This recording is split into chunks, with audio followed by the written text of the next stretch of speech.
مصداق T V اپنے ناظرین کو خوش آمدید کہتا ہے۔ ڈرامہ سیریل دنیا پور کی کہانی طاقت کا حصول اور اپنوں کی غداری نے خون سے رنگین کر دی ہے۔ نوروز آدم تو نمرا کے لیے نایاب کی قربانی دینے پر ذہنی طور پر خود کو تیار کر رہا تھا کہ جب اسے یہ معلوم ہوا نمرا کے اس کے بھتیجے کے ساتھ ناجائز مراسم تھے۔ نوروز آدم یہ سن کر سکتے کے عالم میں چلا گیا، وہ سوچ بھی نہیں سکتا تھا کہ کوئی اس کی عزت پر بھی ہاتھ ڈال سکتا ہے۔ اب دونوں کی موت تو طے تھی، لیکن نوروز آدم نے بھتیجے کو تو گولی مار کر قتل کر دیا، لیکن نمرا کو چھوڑ دیا تاکہ وہ نواب کی قید سے نایاب کو آزاد کروا سکے۔ ادھر شامیر اپنے باپ کے فیصلے پر احتجاج کرتے ہوئے انہیں کہتا ہے کہ نمرا چھوٹی سی بچی ہے، اسے اتنی بڑی سزا نہ دیں، مجھ پر یقین کرے، میں نایاب کو بھی وہاں سے زندہ سلامت نکال لاؤ ہے گا اور دنیا پور بھی ہمارے پاس ہی رہے گا۔ جس پر نوروز آدم شامیر سے کہے گا کہ تم میں اتنی قابلیت ہوتی تو دنیا پور آج میرے ہاتھوں سے نہ گیا ہوتا۔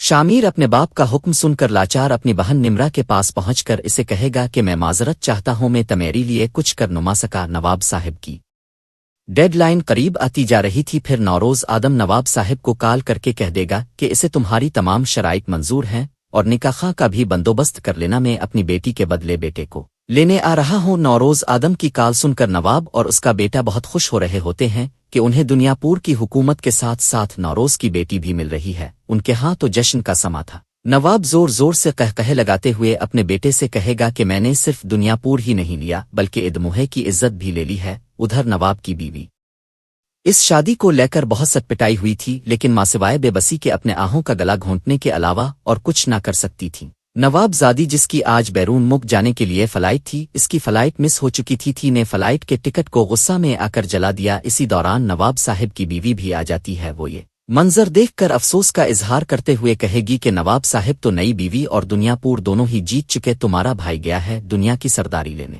ادھر نوروز آدم نمرا کو لے کر پہنچ جاتا ہے اور کہتا ہے کہ اس کے بیٹے کو لاؤ، جس پر نواب کا بیٹا کہتا ہے کہ اتنی جلدی بھی کس چیز کی ہے، کل تک دنیا پور پر تمہاری حکومت تھی، آج سے میں حکومت کروں گا۔ یہ سن کر نوروز کا بھائی غصہ سے آگے بڑھنے لگتا ہے، جسے نوروز روک لیتا ہے۔ نکاح خاں نے جب نمرا کا نواب صاحب سے نکاح پڑھا دیا تو پھر نایاب کو عقوبت خانہ سے باہر نکالا گیا۔ اسے پر اتنا بڑی طرح تشدد کیا گیا تھا کہ وہ اپنے پاؤں پر کھڑا ہونے سے قاصر تھا۔ 2-3 گاریڈز اسے سہارا دے کر لاتے ہیں اور اسے نوروز کے حوالہ کر دیتے ہیں، جس کے بعد نوروز اور اس کے گارڈز خون کے گھونٹ پیتے ہوئے نواب کی حویلی سے باہر نکل آتی ہیں۔ ناظرین، کیا نوروز آدم اپنی شکست قبول کرتے ہوئے یا آئندہ نواب کی غلامی میں رہنا قبول کر لے گا؟